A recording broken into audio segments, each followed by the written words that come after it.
Classes में आप सभी का स्वागत है। तो कल हमने पढ़ा था द्रव्य एवं मिश्रण। द्रव्य के बारे में पढ़ा था, द्रव्य के प्रकार पढ़े थे, शुद्ध द्रव्य और अशुद्ध द्रव्य, द्रव्य की अवस्थाएं पढ़ी थी, ठोस, द्रव और गैस। आज हम आगे बात करते हैं तत्व के बारे में। तत्व क्या होता है, कितने प्रकार का होता है, आज हम इसके बारे में अध्ययन करेंगे। सर्वप्रथम हम बात करते हैं कि तत्व कहते किसे हैं। तत्व एक ही समान परमाणुओं से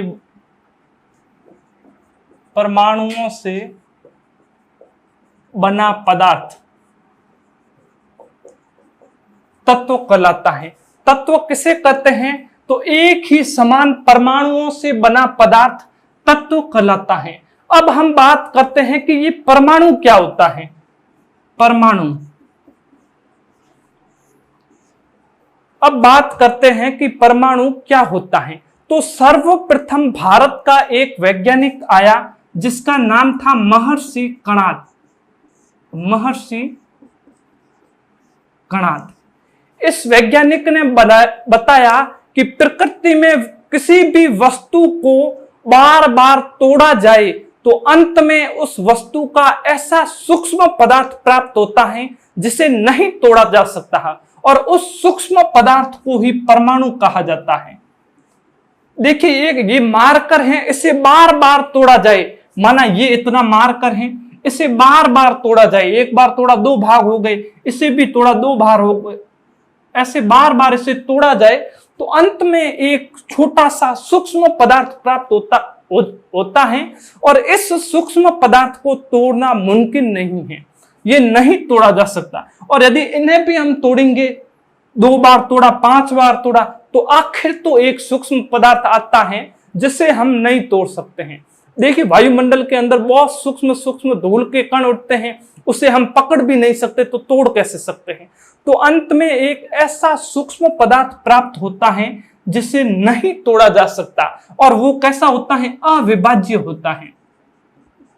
अविभाज्य का अर्थ होता है विभाजित नहीं कर सकते। अविभाज्य का अर्थ है जिसे तोड़ा नहीं जा सकता, विभाजित नहीं कर सकते। तो उस पदार्थ को क्या कहते हैं? परमाणु कहा जाता है। देखिए, महर्षि कणाद एक भारतीय वैज्ञानिक था।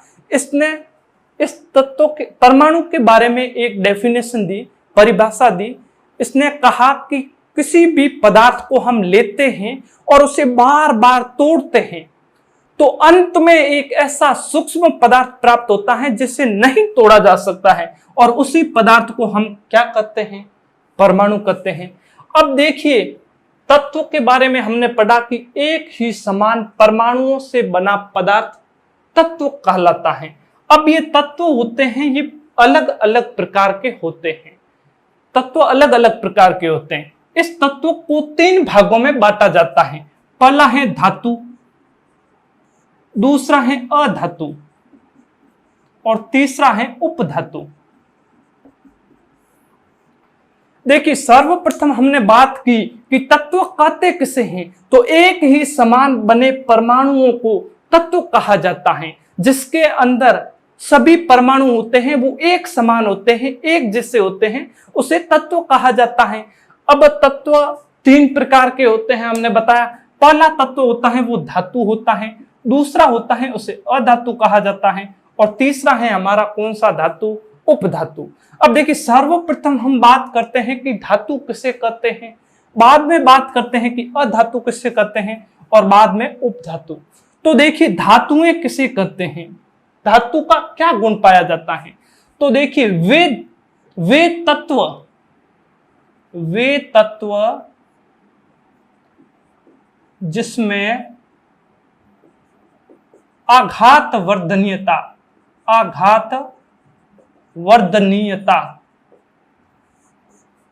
धातु पढ़ रहे हैं हम, तो वे तत्व ये धातु का प्रकार है, इसलिए इसके आगे तत्व आया। वे तत्व जिसमें आघात वर्धनीयता, दूसरा है तन्यता, और तीसरा है ऊष्मा का चालक। या विद्युत का चालक, विद्युत का चालक, ये गुण पाए जाते हैं तो वो धातु कहलाते हैं। जिन तत्वों के अंदर आघात वर्धनीयता का गुण पाया जाता है, जिन तत्वों के अंदर तन्यता का गुण पाया जाता है, जो तत्व ऊष्मा के सुचालक होते हैं, विद्युत के सुचालक होते हैं, उन तत्वों को हम क्या कहते हैं? धातु कहते हैं। देखिए, वे तत्व जिसके अंदर आघात वर्धनीयता का गुण पाया जाना चाहिए, तन्यता का गुण पाया जाना चाहिए, ऊष्मा का सुचालक होना चाहिए और विद्युत का भी चालक होना चाहिए, तो उस तत्व को हम धातु कहते हैं। तो अब हम बात करते हैं कि ये आघात वर्धनीयता, तन्यता क्या है? आघात वर्धनीयता और तन्यता क्या है? देखिए, सर्वप्रथम हम बात करते हैं आघात वर्धनीयता की। आघात वर्धनीयता, देखिए इसका सीधा साधा अर्थ है कि धातुओं पर आघात करो, मतलब प्रहार करो।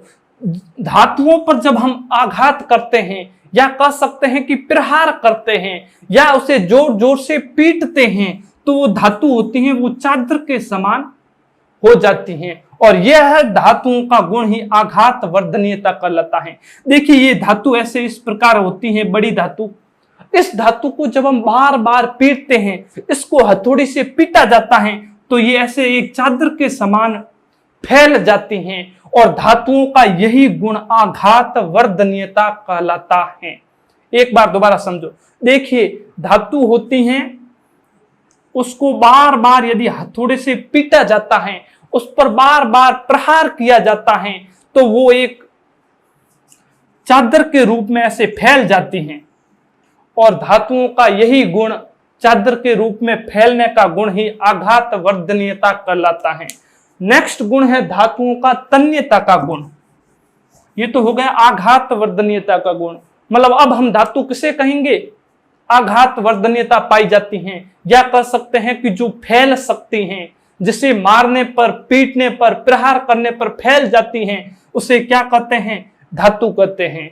मतलब धातुओं के अंदर आघात वर्धनीयता का गुण पाया जाता है। दूसरा है तन्यता का गुण भी धातुओं के अंदर पाया जाता है। ये देखिए, ये धातु है, लोहे की धातु हो, तांबे की हो, चांदी की हो, इसको यदि हम एक लोग इधर से खींचेगा और एक व्यक्ति इधर से खींचेगा इस धातु को, तो ये धातु तारों के रूप में परिवर्तित हो जाती हैं। ऐसे ये पतली पतली बड़ी हो जाती हैं, तारों के रूप में बड़ी हो जाती हैं, और तारों के रूप में बड़ी होना ही कौन सा गुण कहलाता है? तन्यता का गुण। देखिए, दोबारा समझिए, जब धातु को खींचा जाता है तो वो लंबी तारों के रूप में परिवर्तित हो जाती हैं, और इस धातुओं के गुण को कौन सा गुण कहते हैं? तन्यता का गुण। ठीक है, तो धातुओं के अंदर तन्यता का भी गुण पाया जाता है, इसीलिए वो तारे होती हैं तांबे की, जो हम घरों के अंदर विद्युत के लिए उपयोग किया जाता है, वे तारे होती हैं, वे तांबे की भी बनी होती हैं, चांदी की भी बनी होती हैं, उसे फैलाया जा सकता है। अब देखिए, अगला है हमारे धातुओं के, धातु होते हैं वे ऊष्मा और विद्युत के चालक होते हैं। ऊष्मा का चालक, ऊष्मा का चालक। ऊष्मा किसे कहते हैं? ताप को कहते हैं, तापमान को भी कह सकते हैं। देखिए, इसका एक एग्जांपल से समझते हैं। देखिए, जब हम एक लोहे की तार लेते हैं और उसे हम किसी भी गर्म वातावरण के अंदर रखते हैं, या लोहे की तार को जब हम गर्म करते हैं तो वो आगे से गर्म करते हैं। देखिए, ये इतनी बड़ी लोहे की तार है, हम पीछे से पकड़ लेते हैं और आगे से यहां से गर्म करते हैं इसे। जब इसे यहां से गर्म करेंगे तो ये धीरे धीरे धीरे धीरे यहां तक लगभग गर्म हो जाएगी, और यही गुण कौन सा गुण कहलाता है? ऊष्मा का चालक। मतलब यहां से ऊष्मा शुरू होती है, धीरे धीरे धीरे यहां तक पहुंच जाती है, और ये वाला हिस्सा भी गर्म हो जाता है। इस गुण को कहा जाता है ऊष्मा का चालक। जो धातुएं होती हैं वो ऊष्मा का चालक होती हैं। अब मैंने एग्जाम्पल दिया, तांबा है, सोना है, चांदी है, ये ऊष्मा का चालक हैं। इस कारण ये सभी क्या हैं? धातुएं हैं। लोहे की तार लेंगे तो उसे भी यहां से गर्म करेंगे तो धीरे धीरे धीरे यहां तक वो भी गर्म हो जाएगी, मतलब उसमें ऊष्मा का चालन है। इस कारण लोहा क्या है, धातु है। तांबा भी ऊष्मा का चालन है। तांबे पर भी जब आघातवर्धनीयता आघात करते हैं तो वो चद्दर के रूप में परिवर्तित हो जाता है, और तांबे के अंदर तांबे को खींचा जाता है तो वो तारों में भी परिवर्तित हो जाता है। ये सब गुण पाए जाते हैं, इस कारण तांबा क्या है, धातु है। ठीक है, एक बार इसके एग्जाम्पल देख देते हैं। देखिए धातुओं के एग्जाम्पल, धातु जैसे तांबा है, लोहा है, चांदी है, सोना है। ठीक है, ये सभी धातुओं के एग्जाम्पल हैं। सोना, लोहा, चांदी, तांबा, ये सभी धातुएं हैं। ये धातुएं क्यों हैं, क्योंकि इसके अंदर आघातवर्धनीयता का गुण पाया जाता है, क्योंकि इसके अंदर तन्यता का गुण पाया जाता है, और ये सभी ऊष्मा के चालक होते हैं।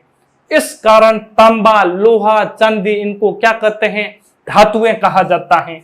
अगला टॉपिक है हमारा अधातु। अधातु किसे कहेंगे? अब देखिए, जिसके अंदर आघातवर्धनीयता का गुण पाया जाता है उसे धातु कहते हैं, और जिसके अंदर आघातवर्धनीयता का गुण नहीं पाया जाता है तो उसे अधातु कहेंगे। जिसके अंदर तन्यता का गुण नहीं पाया जाता है उसे अधातु कहेंगे। जिसके अंदर जो ऊष्मा का सुचालक नहीं होते हैं उसे भी हम अधातु कहेंगे। जैसे एग्जाम्पल हम ले लेते हैं, कार्बन, कार्बन है, कोयला है, ये सब है, ये क्या है, अधातु हैं। क्यों? क्योंकि देखिए कोयला होता है, इस पर जब हम आघात करते हैं, प्रहार करते हैं तो ये टूट जाता है, भंगुर हो जाता है, स्वर्ण भंगुर हो जाता है। इस कारण ये क्या है, अधातु के अंदर आता है। कार्बन का भी यही है, यदि इसको पीटा जाता है तो ये टूट जाता है, अलग हो जाता है। इस कारण ये क्या है, अधातु है। दूसरा है तन्यता। तो कोयले को जब हम खींचते हैं तो वो तारों के रूप में परिवर्तित नहीं होता है। कोयला आपने देखा होगा, उसे जब खींचेंगे तो क्या हो जाएगा, वो टूट जाएगा, तारों के रूप में परिवर्तन बिल्कुल नहीं होगा। इस कारण वो भी क्या है, अधातु है। तीसरा है ऊष्मा का सुचालक। देखिए कोयला किससे बना होता है, लकड़ी से बना होता है, और लकड़ी ऊष्मा की चालक नहीं होती है। लकड़ी को, ये लकड़ी है माना, तार को तो यहां से गर्म करेंगे तो वो धीरे धीरे धीरे धीरे यहां से भी गर्म हो जाएगी, पर लकड़ी को जब यहां से गर्म करेंगे तो यहां तक ही गर्म होगी। यहां से इतनी गर्म करेंगे तो यही गर्म होगी और जलेगी, यहां से कभी लकड़ी गर्म नहीं होगी। और यहां से जब गर्म नहीं होती है तो ये ऊष्मा की चालक नहीं है, ऊष्मा की चालक नहीं है। इस कारण ये कौन सी धातु है, अधातु है। और ऊष्मा की चालक होती हैं उसे हम धातु कहते हैं। आघातवर्धनीयता का गुण पाया जाता है, तन्यता का गुण पाया जाता है जिसमें, उसे हम धातुएं कहते हैं। और आघातवर्धनीयता, तन्यता, ये ऊष्मा का कुचालक होता है, उसे हम कौन सी धातु कहते हैं, अधातु कहते हैं। नेक्स्ट है हमारा उपधातु। देखिए धातुओं के हमने एग्जाम्पल पढ़ लिए हैं, कौन कौन से हैं, तांबा है, लोहा है, चांदी है, सोना है। और अधातुओं के एग्जाम्पल कार्बन है, कोयला है, मेथेन है। मेथेन एक गैस का नाम है CH4, वो भी अधातु होती है। सी मतलब कार्बन आया हुआ है, और कार्बन कैसा होता है, अधातु होता है। नेक्स्ट है उपधातु। उपधातु हम किसे कहते हैं, देखिए उपधातु किसे कहते हैं, तो वह धातु ये है उपधातु। किसे कहते हैं, तो ऐसी धातु जिसके अंदर धातुओं के भी गुण पाए जाते हैं और अधातुओं के भी गुण पाए जाते हैं। इन दोनों के जब गुण पाए जाते हैं, कुछ गुण धातुओं से मिलते हैं और कुछ अधातुओं से मिलते हैं, तो उसे हम कौन सी धातु कहते हैं, उपधातु कहा जाता है। उपधातु किसे कहते हैं, तो ऐसी धातु जिसके अंदर धातुओं के भी गुण पाए जाते हैं और अधातुओं के भी गुण पाए जाते हैं। या कह सकते हैं कि ऐसा पदार्थ जिसके कुछ गुण तो धातुओं से मिलते हैं और कुछ गुण अधातुओं से मिलते हैं, उसे हम कौन सी धातु कहते हैं, उपधातु कहा जाता है। जैसे हाइड्रोजन है, ऑक्सीजन है, नाइट्रोजन है, ये जो धातुएं हैं, नहीं, ये जो तत्व हैं ये कैसे हैं, उपधातु हैं। अब देखिए, वे तत्व जिसके अंदर तन्यता, आघात वर्धनीयता और ऊष्मा का जो चालक होता है उसे हम क्या कहते हैं, धातु कहते हैं। और वे तत्व, ये तत्वों के भाग हैं, धातु, उपधातु और अधातु। और वे तत्व जिसके अंदर आघात वर्धनीयता, तन्यता का गुण नहीं पाया जाता है उसे अधातु कहा जाता है। और वे तत्व जिसके अंदर कुछ गुण धातुओं के और कुछ गुण अधातुओं के होते हैं उसे हम उपधातु कहते हैं। समझ में आया सबको? ठीक है, अब आगे बात करते हैं हम यौगिक की। ये तो हो गया धातु, तत्व हो गया। तत्व किसे कहते हैं, एक ही समान परमाणुओं से बना पदार्थ तत्व कहलाता है।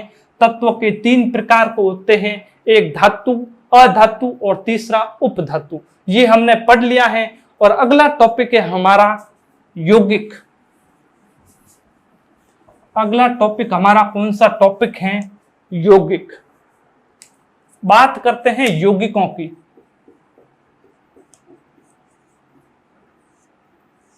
सर्वप्रथम हम ये बात करते हैं कि आखिर यौगिक कहते किसे हैं। नाम सुना हुआ है पर पता नहीं है कि कहते किसे हैं। तो 2 या 2 से अधिक तत्व मिलकर यौगिक का निर्माण करते हैं।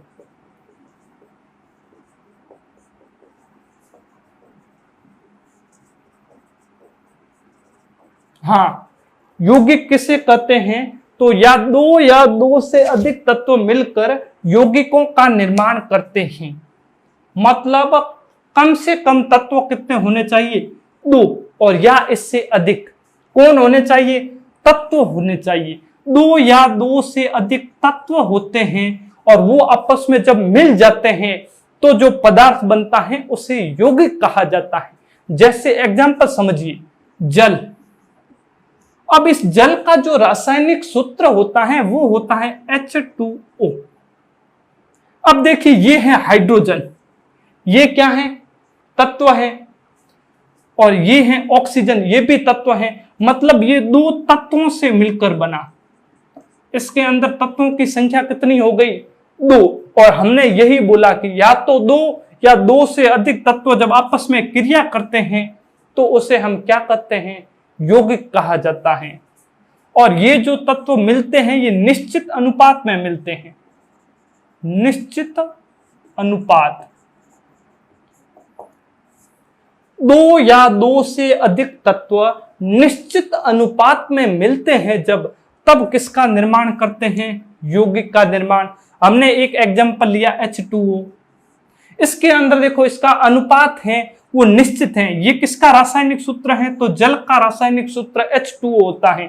इसके अंदर 2 तो होते हैं H और 1 होता है O, तब इसका निर्माण होता है H2 और 1 O। मतलब 2H और 1 O, 2:1 निश्चित अनुपात के अंदर क्रिया करते हैं और किसका निर्माण करते हैं, यौगिक का निर्माण करते हैं। समझ में आया सबको कि 2 या 2 से अधिक प्रकार के तत्व जब निश्चित अनुपात में मिलते हैं तो यौगिक कहलाते हैं। एक और एग्जांपल लेते हैं, CO2। इसमें देखिए, कार्बन कितना है, 1, और ऑक्सीजन कितने हैं, 2।